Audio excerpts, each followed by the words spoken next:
Le MAG de l'éco locale avec Serre France Maine-et-Loire. Serre France, entreprendre ensemble.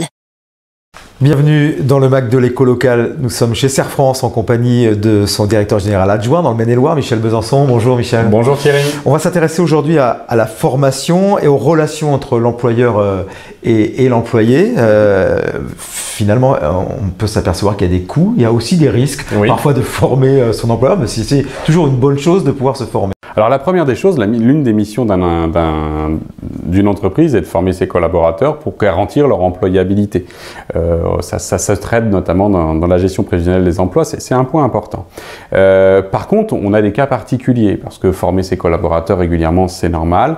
En revanche, on peut, en tant qu'employeur, accompagner des salariés qui souhaitent passer un diplôme particulier, avoir une formation longue et ce genre de choses. Et peut-être que la question qui est souvent amenée à se poser, c'est en tant qu'employeur, est-ce que je dois la prendre en charge? Est-ce que mon salarié va rester chez moi ensuite? C'est des vraies questions, effectivement. Il existe ce qu'on appelle une clause de dédit formation. Oui. De quoi s'agit-il? Alors la clause de dédit de formation permet justement de se mettre d'accord entre le salarié et l'employeur pour pouvoir convenir tout simplement de comment ça va se passer si le salarié venait à partir de l'entreprise et comment on règle cet aspect financier qui a été entrepris par l'entrepreneur au service du salarié. Donc cette clause, elle doit réunir plusieurs conditions. Oui, elle a plusieurs conditions à être prises en compte. La première des choses auxquelles évidemment il faut prêter attention, c'est de la rédiger avant le début de la formation. Parce que sinon, elle saute. Ça, c'est un point important. Puis après, dans les conditions, pour pouvoir mettre en place un dédit de formation, il faut déjà qu'il y ait un coût de formation qui soit élevé. Alors, élevé par rapport à quoi? Par rapport à la normalité.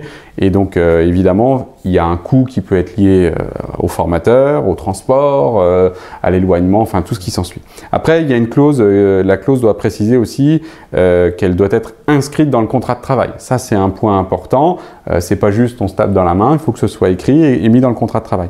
Il faut que l'indemnité soit dite raisonnable, c'est-à-dire qu'on ne peut pas mettre son salarié pieds et poings liés avec une somme trop conséquente. Il faut que ce soit dans le texte indiqué raisonnable, donc adapté. Et puis ensuite, il faut que ce soit dans une durée limitée, pour la simple et bonne raison, c'est qu'on ne peut pas conserver son salarié parce qu'on l'a formé avec un niveau de formation élevé pendant 10 ans. Voilà, donc on essaye d'avoir une progressivité et donc l'indemnité qui sera versée par le salarié éventuellement, elle a une progressivité en montant et puis une progressivité dans la durée.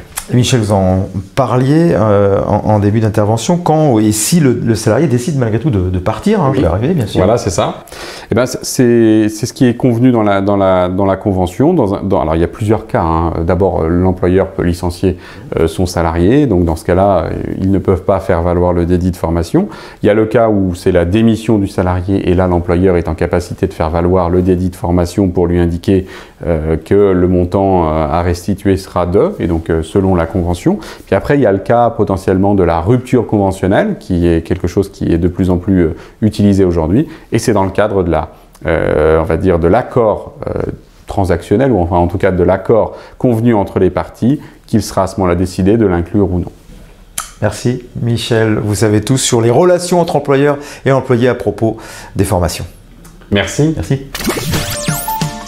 Le MAG de l'éco locale avec Serre France Maine-et-Loire. Serre France, entreprendre ensemble.